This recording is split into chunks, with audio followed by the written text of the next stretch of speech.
Il vous est facile d'approcher un enfant. Même au début, elle peut vous traiter avec un certain dédain, mais bientôt vous briserez la barrière avec elle et vous devenez une personne proche. Elle a une confiance en vous. L'enfant a un système qui tourne autour de quelques besoins. Nous ne le faisons pas. Notre monde est très complexe. Et Jésus dit que si nous voulons entrer dans le cœur, des choses au cœur du monde, nous devons réaliser cette simplicité. Dieu se réjouit profondément chaque fois que nous faisons un mouvement de guérison, de restauration, de changement des habitudes. Dieu se réjouit profondément à chaque fois que nous vivons les conséquences de la conversion. Parce que ces conséquences agissent directement sur notre caractère. Nous devenons différents à mesure que Dieu entre en Dieu. Nous construisons de cette façon. Plus je permets à ce projet de simplicité de prendre soin de mon cœur, plus la possibilité que je dois être une réponse favorable au monde. Une réponse qui aide à construire. Car il y a tellement de gens aujourd'hui qui ne voulaient pas ne construire absolument rien. Moi, Père Fabio, si j'obtiens une personne insupportable aux autres, dois-je revoir la quantité de Dieu c'est produite en moi. Mon peuple, ce ne sont pas seulement les toxines qui nous ont accrochés. Je déteste les toxicomanes. Les toxicomanes nous préjudicient. Parfois, nous n'avons pas le courage d'obtenir une arme et de tuer l'autre comme ils l'ont fait à Paris. Mais nous tuons l'autre d'une autre manière. Nous tuons avec notre mépris, avec notre arrogance, avec notre arrogance. Nous nous poinçons cruellement et nous nous sentons toujours chrétiens. Lorsque nous ne donnons pas à l'autre la possibilité d'être qui il est. Lorsque nous vous limitons à être ce personnage, nous imaginons. Je n'aime pas cette personne parce qu'elle est comme ça. Qui a dit? Avez-vous imaginé cela? Et Jésus nous apprend. Nous qui sommes chrétiens comprenons l'éternité comme une belle et heureuse occasion d'être en Dieu et avec les gens que nous aimons. Vouloir et chercher ce royaume de Dieu nous donne déjà l'occasion de commencer à construire ce royaume ici aujourd'hui. Parce qu'il est naturel que si je veux vivre cette éternité, si j'essaie de mériter cette éternité à travers mes attitudes, je serai naturellement une meilleure personne. Ceux qui visent le royaume des cieux vivent cette pruesa de rendre le royaume humain très agréable. C'est à ce moment-là que nous choisissons de réduire les différences entre nous, lorsque nous sommes prêts à être un peu plus aimants, à réagir moins avec la haine. Donc, l'amour des gens est le moteur principal de notre transformation. Donc, si nous avons une maison où les gens s'aiment, où l'amour, le lien est cultivé, nous aurons certainement un environnement très favorable pour le bonheur et l'accomplissement des gens. J'accepte mieux la correction lorsqu'elle est faite avec amour parce que je pense qu'elle est très engagée dans mon bien-être. Je veux changer ce qui est insupportable pour moyer aux autres. Tout d'abord parce que je mérite cette transformation. Deuxièmement, parce que d'autres le méritent. Et je suis dans la dynamique de ce mérite, les autres étant, Dieu étant. Parce que Dieu se réjouit beaucoup quand un enfant reconnaît ce qui est encore un obstacle à son accomplissement. J'ai dit que pour nous, pour atteindre ce royaume, pour que nous entrions dans le royaume qui est éternel et dans ce royaume qui est déjà anticipé ici, nous devons nous déshabiller, avoir un cœur simple. C'est à ce moment-là que je ne me soucie pas de ne pas m'accrocher à ce qui est trop. Vous pouvez observer un enfant, votre première compréhension du monde est votre besoin le plus urgent. Elle ne peut pas voir au-delà de ça. Le contexte d'un enfant est très simple. C'est un contexte très simple. Il est très simple. Il n'a pas beaucoup de complications. À mesure que nous obtenons un adulte, nous terminerons la structure de nos vies. Nous avons beaucoup de besoins. Nous construisons tant de structures pour que nous soyons heureux. Un enfant pas. Il libère un enfant dans un champ avec son père, avec sa mère, une balle, un vélo, et le monde est parfait. Mais à mesure que nous grandissons, nous créons des besoins. Et nous nous éloignons de plus en plus du bonheur. Parce que nous imposons tant de conditions pour que nous soyons heureux, qu'il soit difficile de réaliser ce bonheur. Nous ne pouvons pas perdre. Nous n'avons pas le droit de nous faire ça. À rencontrer l'occasion de faire valoir nos souffrances. Et je le répète, si nous ne faisons pas ce mouvement de simplicité, pour simplifier nos processus, nous ne serons des amis de personne. Car nous serons toujours dans le biais des préjugés, ni dans le carter de rancune, de blessures et de haine. Combien de fois je réalise vivre sur les règles de mes défauts? Parce que lorsque je commence à vivre sur les règles de mes qualités et je deviens plus léger pour l'autre, je suis plus heureux. Je suis naturellement plus intéressant. Même pour moi, ce n'est pas pour l'autre, non. Le premier mouvement dans lequel nous vivons dans la conversion est la satisfaction d'être qui nous sommes. Parce que parfois nous continuons à penser que notre conversion est de plaire à Dieu. Dieu est heureux comme nous. Aujourd'hui, nous avions à Paris une manifestation de haine, d'intolérance. Lorsque notre cœur est visité par ce royaume des cieux. C'est pourquoi la proposition chrétienne est profondément existentielle. Elle englobe notre vie. Ce n'est pas une théorie qui ne nous met à genoux que devant un autel sacré. Le christianisme est avant tout une proposition d'avoir dans notre tête, dans notre système mental, une manière d'être et de vivre. Je dis en particulier que nous, chrétiens, sommes un grand responsable de l'athéisme dans le monde pour notre manque de témoignages. Parfois, nous avons des années et des années et des années d'appartenance religieuse. 20 ans de prêtre, 30 ans d'évêque. Et nous sommes insupportables. Nous sommes inélégants. Nous sommes impolis. Je ne sais pas où est Dieu dans cette histoire. Si le processus de Dieu dans nos vies est précisément pour apprivoiser nos cœurs, c'est pour nous faire enfreindre les règles des défauts, nous ne sommes plus adaptés au mal. Si vous avez ceci, si vous avez le droit de l'avoir, de vous compliquer, de vivre ce décapage qui vous rend heureux, alors c'est sur la bonne voie. Je pense que c'est la mystique dont nous avons tous besoin de vivre quotidiennement. Cette nouvelle que l'année peut représenter, cette opportunité, nous devons croire que quelque chose peut être différent. Cela peut être une année merveilleuse, car ce sera merveilleux, non pas par l'ensemble du matériel que nous allons, le matériel que nous réaliserons. Non, il se peut que nous reprenons des pas, que nous obtenions moins, que nous choisissons d'en avoir moins. Mais si nous faisons un investissement affectif et spirituel cette année, je veux que ce soit une année où je vais beaucoup aimer. Je veux être présent dans la vie des gens que j'aime. Je veux être présent dans la vie de mes enfants, mes amis, mon père, ma mère. Je veux être présent dans la vie de mes frères. Je veux opter pendant 1 an qui me rend plus enfant, plus simple, avec moins de complications, moins de complications. Je dis parfois dans notre expérience religieuse, cette hypocrisie y compromet tout le résultat. Dieu, parfois, perd l'occasion d'accéder à nos cœurs en raison de notre résistance ou à cause de la culture de nos dépendances. Sainte Augustine a déclaré que même si nous sommes désolés pour l'erreur qu'il fait, nous devons déjà être sous l'afflux de grâce. Alors, demandons ceci, que la grâce de Dieu, ou plutôt afin que nous puissions être ce que Dieu sait que nous pouvons être. Et nous avons plusieurs jours à venir pour faire ce nettoyage de l'âme, à part tout ce qui nous empêche de vivre la vie que nous pouvons vraiment vivre. C'est tellement beau quand un être humain est face au besoin d'être meilleur. Lorsque l'être humain se tient sur la possibilité de surmonter une limite qu'il a, c'est l'honnêteté. C'est déjà la sainteté en nous. Parce que parfois nous pensons que la sainteté est déjà un état définitif. Non, nous devons comprendre que la sainteté est procédurale. Elle est lentement dans nos vies. Et que lorsque je décide d'être meilleur, la sainteté me prend déjà le dessus. Ce n'est pas quand je serai meilleur que je serai saint. Non, dans le désir même d'être saint, dans l'engagement, dans cet effort que nous faisons. Là, nous savourons déjà la sainteté. Dieu connaît les limites que nous avons. Dieu connaît nos péchés. Mais nous ne pouvons pas comprendre que cette limite, ce péché, c'est un obstacle définitif à la sainteté. Non, c'est la réticence qui est le grand obstacle à la sainteté.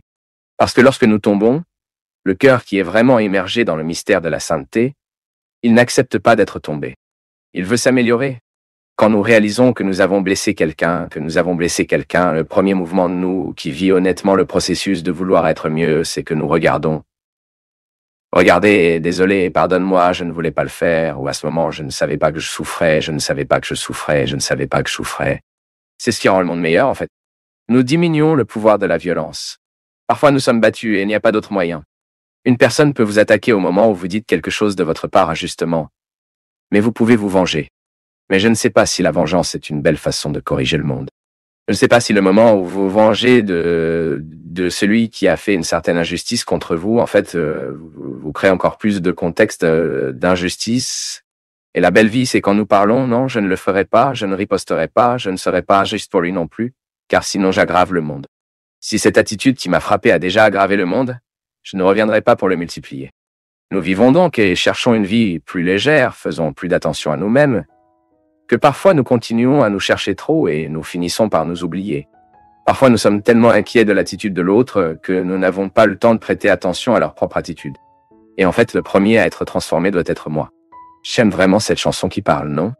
Commencez en moi brise les cœurs pour que nous soyons tous saints, comme vous êtes en nous. La sainteté doit commencer ici. J'entends un mot et ça me frappe. Je trouve que ce mot me change. Parfois maintenant, il y a des gens qui vont déjà prêcher comme ça. Wow, si cette personne écoutait ci, si mon mari écoutait, si mon ami était... Si vous êtes là, à ce moment-là, faites attention. Car le mot est pour vous. Si Dieu veut parler à votre mari, il parlera d'autres manières. Si Dieu veut parler à son ami, il parlera d'autres manières. Mais à ce moment, c'est pour vous. Il y a beaucoup de gens qui perdent le plaisir de la conversion, précisément parce qu'ils écoutent, réfléchissant à ce que l'autre doit entendre. Je ne suis pas celui que j'ai besoin d'entendre. Le premier impact du mot est sur moi. Je fais même attention au moment que je prêche. Et parfois, et je parle, mon Dieu, comment Dieu est-il juste en moi à ce moment-là? Il a dit cela, parce que parfois je ne me souviens même pas de ce que j'ai dit. Parfois je ne me souviens pas. Je crois vraiment à l'action du Saint-Esprit sur moi. Je pense que quand je me vois à la télévision prêchant, je pense que je deviens encore différent. Contrairement à ce que je suis normalement, non? Mon expression devient elle semble plus complète. Donc, à ce moment-là, je me prêche aussi. Ne pensez pas à vous que je continue de parler aux autres. Même parce que, regardez, l'oreille qui est plus proche de ma bouche est la mienne, alors j'écoute. Et au moment où je prends au sérieux le mot que Dieu me dit à travers moi, je gagne aussi une opportunité d'être meilleur. Faites cette belle expérience de réconciliation constante. Seuls ceux qui ont lu les livres du père Fabio de Mello savent à quel point ils sont transformateurs, nous font réfléchir et changer notre façon de voir la vie. Si vous n'avez pas encore lu, ne manquez pas cette grande chance. En savoir plus en cliquant sur les liens de description. Merci pour votre entreprise. Ne cherchez pas Dieu à vous. Si vous avez l'habitude de chercher,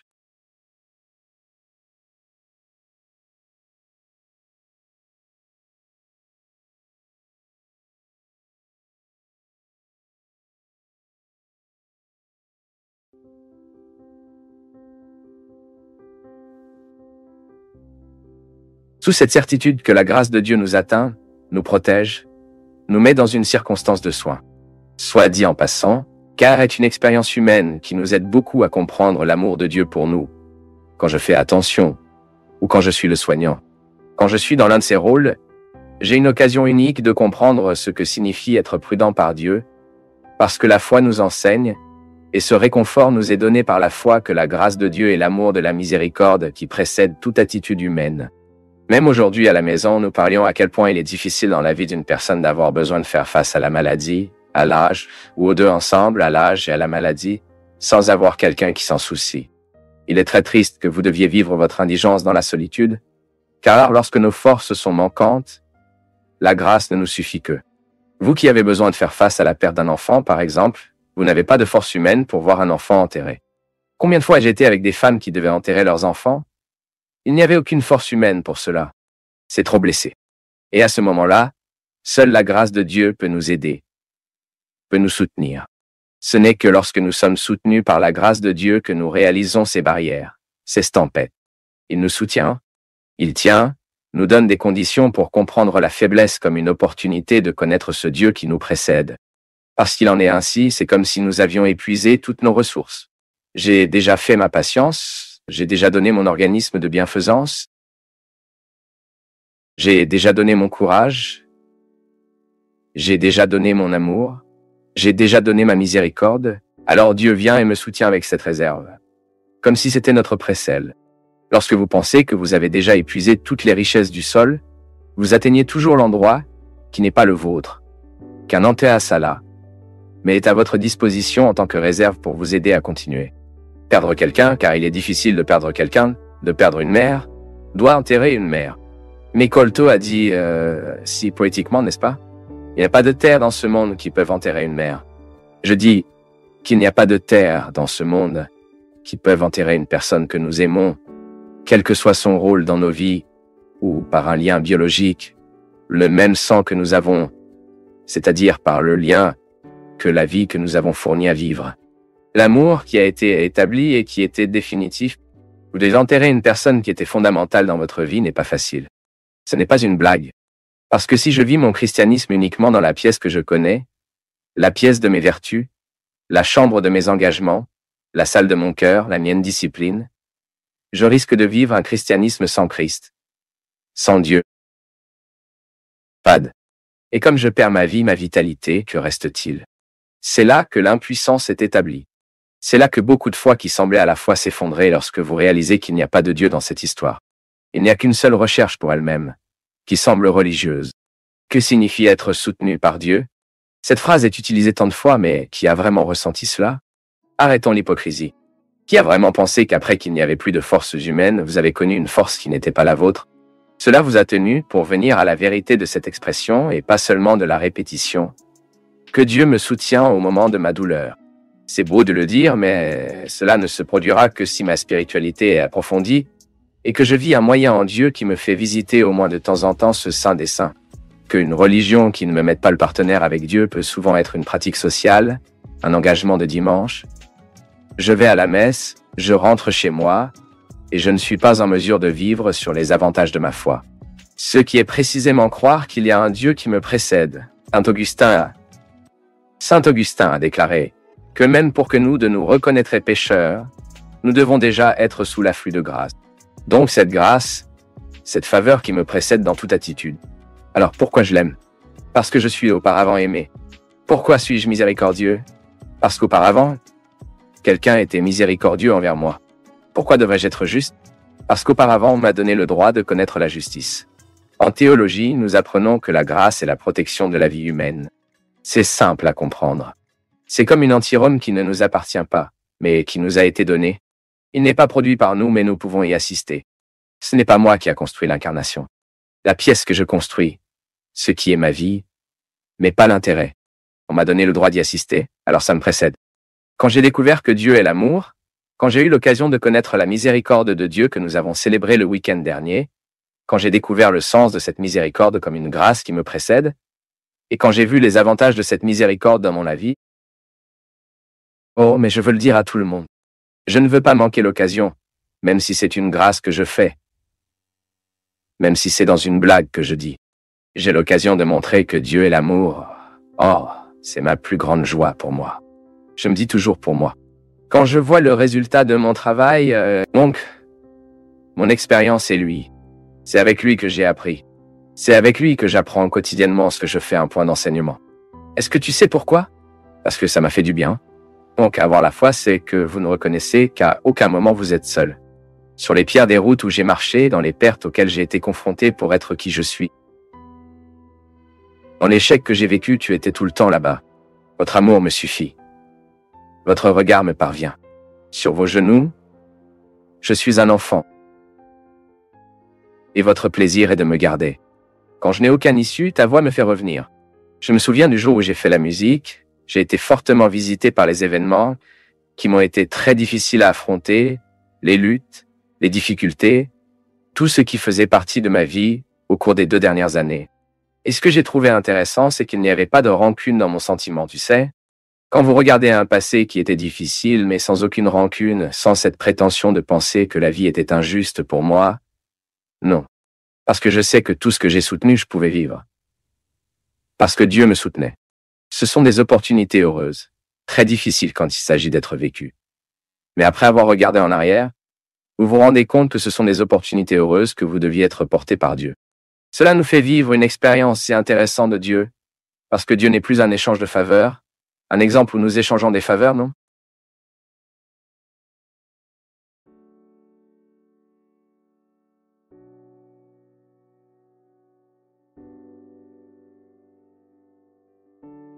Chaque fois que je pense au pardon, chaque fois que je parle de ma capacité ou de mon incapacité à pardonner, je parle de prêt. D'abord, la capacité que je dois réconcilier avec moi. Parce que si je ne réconcilie pas avec moi, si vous ne réconciliez pas avec vous, nous ne pourrons guère réconcilier avec les autres. Pardonner, c'est se réconcilier. J'ai besoin de me pardonner Fabio qui n'a pas réalisé beaucoup de choses. Vous devez vous pardonner la femme, l'homme. Pardonner, c'est que vous vivez réconcilié avec vous. C'est le premier cas de tout pardon. En fait, l'instance de toute la réalité humaine provient de chacun de nous. Ce n'est pas une pensée égocentrique. Ce n'est pas une forme irresponsable de comprendre la réalité. Non, chaque fois que vous voulez comprendre le monde, vous comprenez. Chaque fois que vous avez le désir de regarder une réalité particulière, voyez, nous devons faire la même scène quotidiennement. Mettez la table ou le lit là où vous vous sentez plus à l'aise. Les phases de la vie. La connaissance de soi est cela. C'est vous d'avoir l'occasion de savoir qui vous étiez enfant. Quelles étaient vos peurs? Quels ont été les premiers moments difficiles de votre histoire? Qui était de ton côté? Qu'avez-vous entendu ces gens? Ce qui l'a traumatisé à ce moment-là, ce qui l'a libéré à ce moment-là, tout ce que nous avions à savoir parce que parfois nous voulons pardonner aujourd'hui, mais nous n'avons pas le pouvoir de pardonner Et vous comprendrez cela. L'autorité ne nous vient que grâce à des connaissances. Je ne peux pardonner que quelques phases en moi et me débarrasser des poids qu'il m'impose ces jours-ci. Si je peux me permettre de savoir ces jours-ci. La psychologie nous apprend cela. Qu'est-ce que le traumatisme? C'est une réalité qui ne correspond pas en nous. Le traumatisme est chaque événement que notre émotion, notre capacité émotionnelle n'est pas en mesure de résoudre à ce moment-là. Bien sûr, en enfance, je dis, aujourd'hui, lorsque vous subissez une perte, lorsque vous souffrez d'une infraction, d'une trahison, vous avez des ressources émotionnelles qui vous aident à en sortir. Vous avez des amis qui viennent, vous invitez à partir. Vous avez les ressources de votre profession. Vous prenez quelque chose à faire. Vous occuperez votre esprit. Essaiera de reconstruire le fait en vous et vous suivez. Je sais que la formule n'est pas magique. Et si c'était le cas, nous ne la croirons pas. Je n'ai jamais cru aux formules magiques. Mais cette formule est efficace. Si vous choisissez de pardonner, aussi difficile que cela puisse être, si vous choisissez de vous déchirer votre esprit des sentiments nocifs et endommagés qui génèrent si souvent votre conduite, votre façon de penser, de parler et de ressentir, vous obtiendrez un beau résultat. Toi, cette nouvelle version de vous-même viendra beaucoup plus facile. C'est ce que je souhaite, du fond du cœur, que vous restez sans précédent pour vous-même, à la recherche de votre vie quotidienne, en pensant aux réalités qui doivent encore être pardonnées cessent d'être un obstacle à votre accomplissement personnel. J'ai un profond respect pour la condition humaine. Pour moi, a toujours été très excitant d'avoir l'occasion d'atteindre le cœur d'une personne. Bien sûr, tout ce que nous voyons de l'extérieur n'est qu'une partie, c'est juste un détail de toute cette personne. Lorsque nous sommes confrontés à une personne, nous n'avons aucune idée de ce qui faisait partie de son histoire. Tout ce qui a été métabolisé, bien vécu, oublié ou mis dans un lieu de mémoire qui nous aide, mais nous n'avons aucune idée du nombre d'échecs de cette personne transporte en lui-même. Combien de souffrances, combien de combats, combien de batailles. Je n'ai jamais eu la compréhension du destin dans ma vie ou dans la vie de ceux qui me dépassent. J'aime toujours comprendre comme un processus de liberté qui m'apparaît parfois plus facilement. Mais je suis libre de choisir. Nous n'avons aucun contrôle de tout. Mais nous savons que plus nous sommes conscients, plus notre intuition est ouverte. Et c'est un fruit de la spiritualité. Vous avez votre intuition la plus dilatée. Nous l'appelons un état de présence. C'est-à-dire que vous êtes vraiment là où vous êtes. Vous avez la perception des gens. Vous pouvez savoir si cette personne est bonne ou non. Que ce soit bon pour vous ou non. Cet état d'avertissement est donc la première étape pour que nos choix soient plus favorables. Je pense donc que vivre est toujours un choix. Je n'ai pas le contrôle de ce que je choisis, mais je fais tout pour bien choisir parce que je sais que lorsque je choisis bien, le retour de celui-ci est plus favorable. Plus nous nous comprendrons, plus nous devenons libres. Même pour arriver à la conclusion que prendre ce poids n'est pas intelligent. Pourquoi parfois c'est difficile pour vous de convaincre une personne de jeter la rancune? Parce que la personne qui a besoin de décider n'est pas encore adulte. Aujourd'hui, nous pouvons voir. Oui, ce sont les phases de nos vies que nous devons plonger dans les eaux du pardon. Parfois, je me retrouve avec des gens avec qui je parlais à ma vie et ils essaient de se souvenir de ce qui s'est passé. J'ai, Dieu merci, un court souvenir pour ce qui n'était pas bon. Comment était-ce? Pourquoi nous sommes-nous battus? Quelle était la raison? Je ne me souviens pas plus. Signe de maturité. Signer que qui est parti pour m'envoyer, qui a cessé de me donner des ordres, c'est l'enfant. Pourriez-vous dire, Père? Est-ce que possible lorsque je fais une thérapie? Non. La thérapie est même un moment très important de ce processus. Mais j'ai appris, et c'est pour moi la vie spirituelle, ce qui n'a rien à voir avec la religion. La vie spirituelle n'est pas un privilège de religieux. La vie spirituelle est tout ce qui m'inspire, tout ce qui souffle en moi, qui me tient debout. Et la recherche humaine, la recherche de lui-même, est le plus bel exercice de la vie spirituelle que nous pouvons faire. Chaque fois que j'essaie de me connaître, chaque fois que j'essaie d'étudier moi-même, que je passe ces étapes de vie en essayant de comprendre. Comment je fais ça? Parler à ma mère, parler à mon père, avec mes frères aînés, avec qui il m'a vu à un moment où je n'ai pas encore pu me voir. Lorsque le processus est très inconscient, on ne sait parfois pas qu'ils le font. Parfois, cette difficulté que nous pouvons identifier aujourd'hui, comme je l'ai dit au début, je vous regarde et je vois la femme que vous êtes devenue. Mais je ne sais pas qui vous commande. Quand j'ai une partie de moi qui n'a pas été correctement guérie par le pardon, quand je n'ai pas concilié avec cela, je devais être très apprivoisé. Et parfois, c'est une forme qui est déjà devenue consciente. Alors la personne sait qu'elle ressent cela. Et elle a pensé que c'est confortable de cette façon. Cela nécessite une perte, non? Cela nécessite de savoir comment perdre. Donc d'accord, je vais abandonner cette pauvre chose que je suis, ce garçon qui pleure tout le temps en demandant l'attention. Par conséquent, cette semaine, Adriana, je ne parlais pas grand-chose à faire.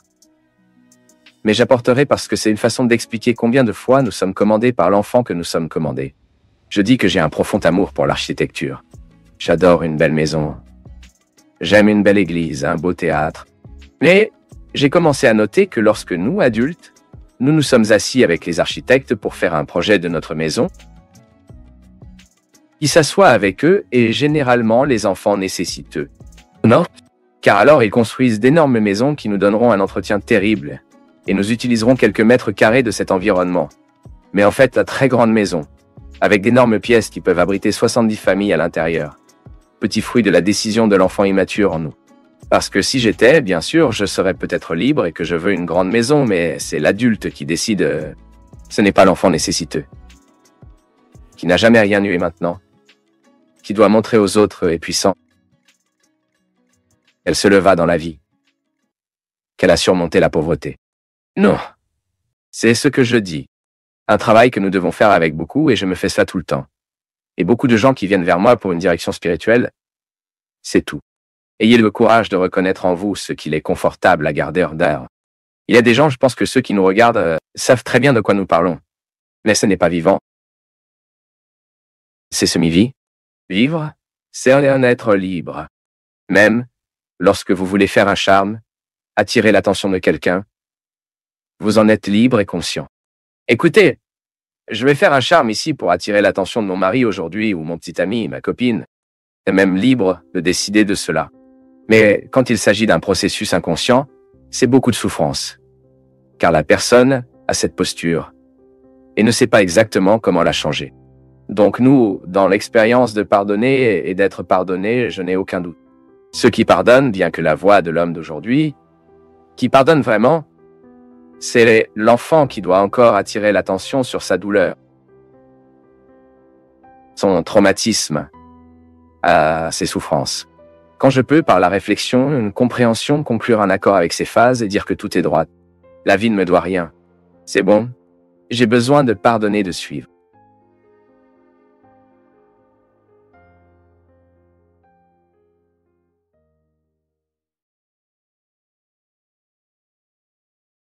Je tiens à te féliciter.